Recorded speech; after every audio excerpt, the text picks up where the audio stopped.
کرناٹکا تلنگانہ سرحد پر خوفناک سڑک حادثہ KSRTC بس بے قابو ہو کر کھائی میں جا گری، موٹر سائیکل سوار 2 افراد موقع پر ہلاک، 10 حادثے میں مسافر شدید زخمی، بیدر ظہیر آباد روڈ پر افسوسناک حادثہ۔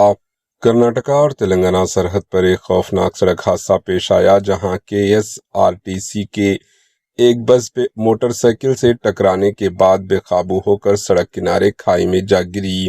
اس دردناک حادثے میں 2 افراد موقع پر ہی ہلاک ہو گئے جبکہ 10 سے زائد مسافر زخمی ہوئے۔ یہ حادثہ بیدر ظہیر آباد روڈ پر اس وقت پیش آیا جب KSRTC بس حمناباد سے حیدرآباد جا رہی تھی۔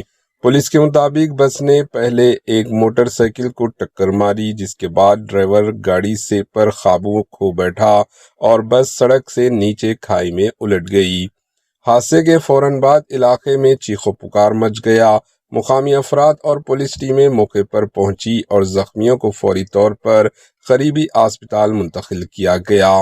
پولیس نے بتایا کہ حادثے میں موٹر سائیکل پر سوار 2 افراد نرسملو عمر 54 سالہ اور ارون عمر 22 سالہ جو مرزا پور کے رہنے والے تھے، موقع پر ہی جان کی بازی ہار گئے۔ دوسری جانب بس میں سوار 10 مسافر زخمی ہوئے، جن میں بعض کی حالت تشویشناک بتائی جا رہی ہے۔ پولیس نے کیس درج کر کے حادثے کی تحقیقات شروع کر دی۔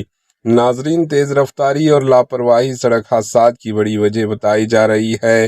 ضرورت اس بات کی ہے کہ ٹریفک قوانین پر سختی سے عمل کیا جائے تاکہ ایسے المناک حادثات سے بچا جا سکے۔ مزید خبروں کے لیے AHN نیوز چینل کو سبسکرائب کریں۔ Bureau report AHN news.